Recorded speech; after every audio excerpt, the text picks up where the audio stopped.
La question de l'interpellation de Laurent Gbagbo pour incitation à la désobéissance suscite des débats au sein de l'opinion publique ivoirienne. Certaines estiment qu'une telle démarche révèle d'un simple acte judiciaire, tandis que d'autres y voient une opération politique sensible pour le président Alassane Ouattara. Cette situation met en lumière les tensions persistantes autour de la scène politique nationale et les équilibres à préserver entre justice, autorité de l'État et stabilité sociale. Bonjour chers frères et sœurs, Météo Politique Ivoirienne prend la parole pour répondre à ces personnes qui disent « Mais qu'est-ce que le président Laurent Gbagbo attend pour galvaniser les troupes ?» Je voudrais d'abord remercier Météo Politique, je voudrais remercier toutes ces personnes qui sont sorties et portent le noir en signe de tristesse, de deuil pour ceux qui sont tombés, pour ceux qui ont été blessés, pour ceux qui ont été arrêtés. Alors, pourquoi le président Gbagbo tarde-t-il à parler au peuple, pour galvaniser le peuple, comme certains le voudraient? Parce que certains disent, mais qu'est-ce qu'il attend? La lutte risque de s'affaiblir parce qu'il ne parle pas, ou il est pris en otage. Il n'en est rien de tout ça. Le président Laurent Gbagbo lutte en fonction de la démocratie. Il respecte toujours la démocratie dans tout ce qu'il fait.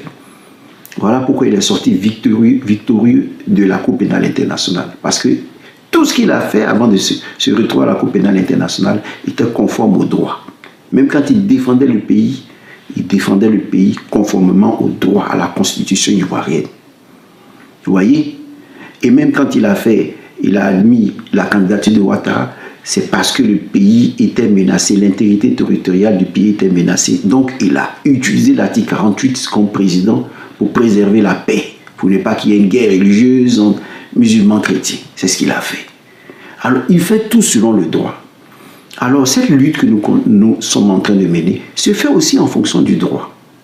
Pourquoi? Parce que le président Laurent Gbagbo n'est pas notre chef. Il a été président de la République, ce n'est pas lui qui nous commande, c'est nous qui commandons le président Laurent Gbagbo. C'est Ouattara qui dit que lui, le peuple ivoirien ne le commande pas. Parce que selon la Constitution, c'est le peuple qui est souverain.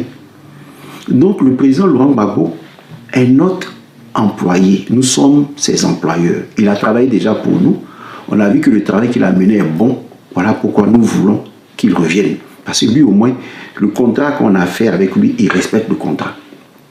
Au lieu de quelqu'un, Alassane Ouattara, qui vient et nous l'avons employé, parce que, mais on l'a employé sous les armes, hein, parce qu'il nous a obligés à prendre ce travail. Et lui, il veut nous commander. C'est lui qui veut fixer le contrat, selon lequel lui va travailler avec nous.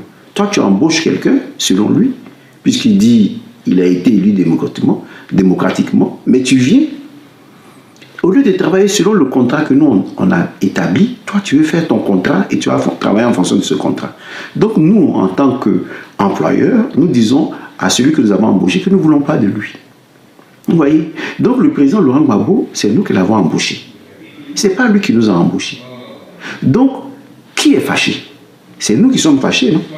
C'est nous qui sommes fâchés à le 4e mandat. On doit exprimer ça d'abord. On ne doit pas attendre. On doit exprimer ça. Vous voyez? Et donc maintenant, lui, quand on a exprimé notre colère, il dit, ah, ils m'ont choisi pour parler à leur nom. Donc c'est la seconde étape. Dans la première étape, c'est nous qui devons exprimer notre colère. Et il a créé le mouvement Trop c'est trop pour que tout le monde vienne. Les enseignants, les paysans, les élèves, et tous ceux-là viennent s'exprimer en disant, on sort dans la rue parce qu'ils ne sont pas contents du 4e mandat, ne sont pas contents du prix du cacao. Tous ceux qui ont des colères doivent sortir pour manifester. Chacun a sa revendication dans le mouvement Trop c'est trop. Donc on va sortir nombreux. Eux maintenant, qui ont les intérêts dans le pays, ainsi que les Ouattara, tout ça, sentiront la colère du peuple. Ils vont chercher à négocier. Et quand ils vont chercher à négocier, alors le président Laurent Gbagbo, qui est notre porte-parole, va négocier à notre place. Voilà pourquoi quelqu'un ne peut pas se lever de l'Europe et dire sortez, sortez. Mais si nous sortons et puis on a tout mélangé, on l'a fait sortir, avec qui on va discuter? Voilà pourquoi c'est les partis politiques qui donnent, qui disent « Allez, nous sommes vos représentants, mais c'est vous qui devez faire sentir votre voix. » Voilà ce que le président Laurent Gbagbo nous demande. Et c'est ce qu'il dit, par exemple, ici.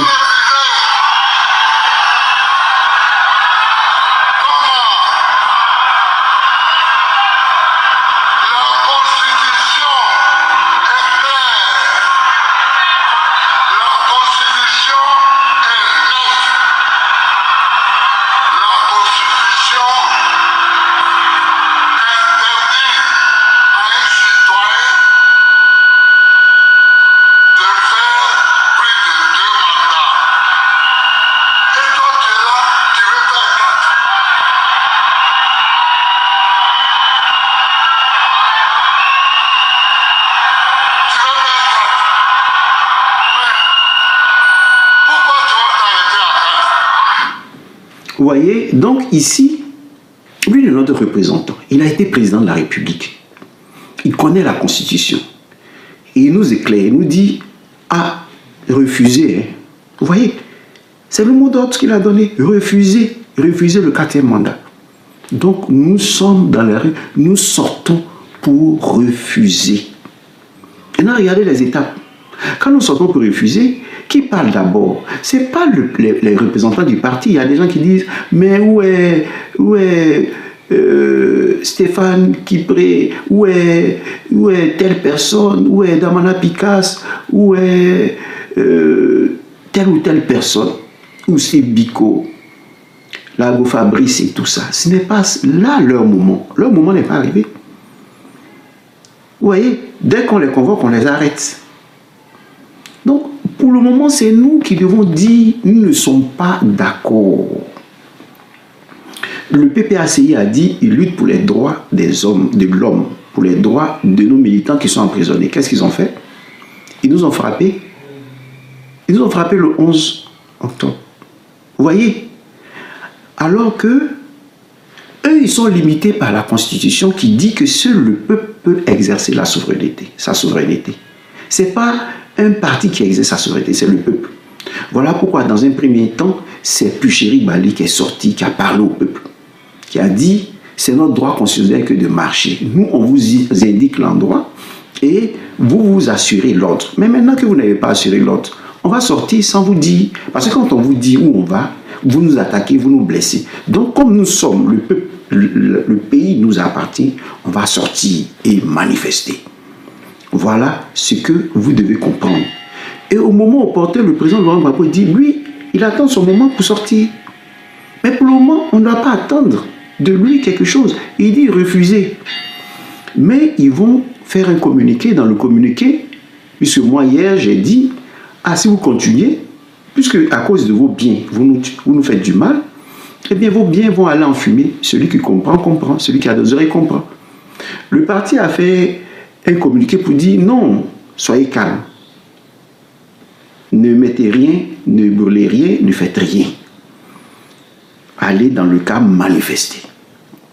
Nous, on est derrière, on voit, les gens nous appellent et on discute. Voilà ce qui se passe. Donc on dit ne touchez rien, ne vous mettez pas en colère, n'insultez personne. C'est ce que le communiqué a dit. Et on doit suivre ça. Vous voyez, s'il y a des gens qui brûlent, c'est pas nous. S'il y a des policiers qui frappent les gens là-bas et puis les gens se révoltent et puis s'en prennent aux policiers, leur font du mal, c'est pas le PPACI, c'est pas nous. Nous, on a décidé de le faire, disons, dans le calme. Et c'est dans le calme qu'ils nous ont frappés, le 11. On est toujours dans le calme. Parce qu'ils cherchent à nous provoquer pour dire que oui, nous avons voulu la bagarre. Ne sortez pas avec des gourdins, ne sortez pas avec des couteaux, ne sortez pas avec des machettes. Protégez-vous.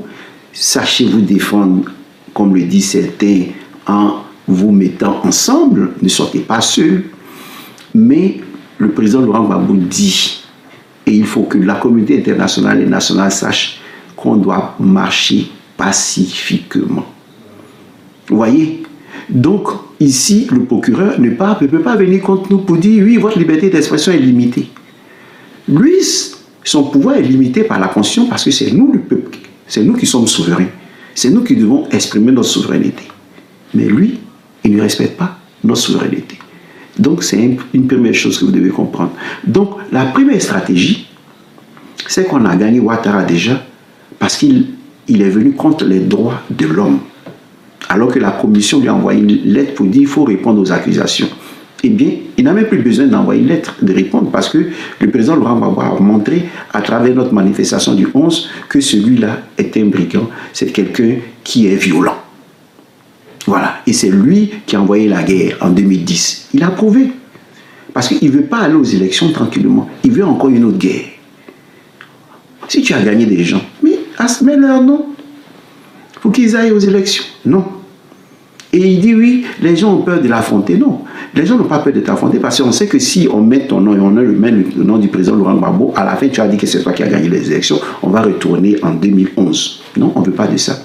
Le 4e mandat est interdit par la Constitution, tu t'écartes et puis nous continuons.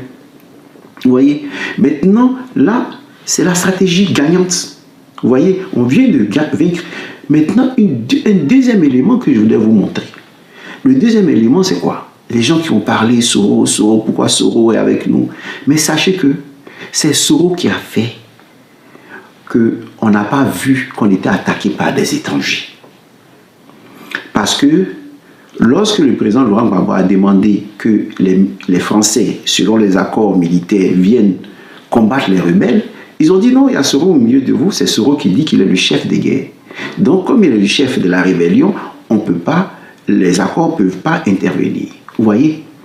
Alors là, le président Laurent Gbagbo vient de les avoir. Parce qu'il a accueilli Soro dans le Front commun. Il a nommé les Soulés. Vous voyez? Il a nommé les Soulés. Donc actuellement, ce sont les Soulés qui parlent. Ce n'est pas encore les partis qui parlent. Les Soulés, les Kodebabo, ils ont été nommés pour ça, pour vous galvaniser. Notre sœur des États-Unis, tous ceux-là ont été nommés pour vous galvaniser. Les partis viendront après, les responsables des partis viendront après. Mais vous voyez le coup que le président Laurent Gbagbo a fait en accueillant le PAN Soro Guillaume. Il vient de démontrer que le PAN Soro Guillaume est vraiment un chargé de mission. Ce n'est pas lui le vrai rebelle. Le vrai rebelle, c'est Ouattara. Mais pour manipuler l'opinion publique internationale, ils ont fait croire que le combat que menait le PAN Soro Guillaume était un combat national, donc ça s'est transformé en guerre civile et ils n'ont pas voulu bloquer les rebelles. Aujourd'hui, qu'est-ce que nous constatons? Le PAN Soro Guillaume avec nous. Il marche avec nous, donc c'est une affaire interne, mais comme dans une affaire interne, les gens qui doivent assurer l'ordre vous attaquent. Comment des policiers qui sont chargés d'assurer l'ordre, d'assurer votre sécurité, vous attaquent. Vous voyez, donc le président Laurent Gbagbo vient de faire un 3e coup. Le premier coup, c'est les droits de l'homme. Deuxième coup, c'est le PAN Soro Guillaume. Troisième coup, il vient de lever le voile sur l'attaque des rebelles, des terroristes. Parce que Ouattara est à la tête des terreaux qui attaquent le pays. Donc ceux qui attaquent le pays ne sont pas des soldats ivoiriens, ne sont pas des policiers ivoiriens. Ce sont des policiers étrangers qui sont venus depuis longtemps avec Blaise Compaoré. Donc ce que nous sommes en train de vivre, c'est ce que vivaient les Burkinabés. Parce que c'est la même méthode que Blaise Compaoré utilisait pour mater ses populations. Eh bien, aujourd'hui, c'est les mêmes choses qui sont arrivées. Donc nous sommes dans une situation où nous sommes attaqués par une armée extérieure qui a installé à la tête de l'exécutif un Ivoirien d'origine burkinabé, à la tête de l'Assemblée nationale un Ivoirien d'origine burkinabé, Big Togo, à la tête des sénateurs une Ivoirienne d'origine guinéenne, à la tête de la Cour constitutionnelle une Ivoirienne d'origine guinéenne, Chantal Nanaba Camara, au ministère de la Défense un Ivoirien d'origine burkinabé. Vous voyez, donc, ici, l'intégrité territoriale de notre pays est menacée. Ce n'est pas une guerre civile. Nous sommes attaqués par des terreaux qui ont installé à la tête du pays des sbires. Et c'est ce que la France est en train de faire. Nous sommes attaqués de l'extérieur. Tous ces militaires que vous voyez sont des étrangers qui attaquent les Ivoiriens dans des tenues militaires. Voilà ce que je voulais dire. Et le pays est en danger. Nous devons sortir tous parce que l'intégrité territoriale de notre pays est menacée. Qui a des oreilles entend. Nous voici à la fin de la vidéo. Merci à tous ceux qui ont suivi jusqu'à la fin. Si vous avez apprécié, assurez-vous de liker, commenter et de vous abonner.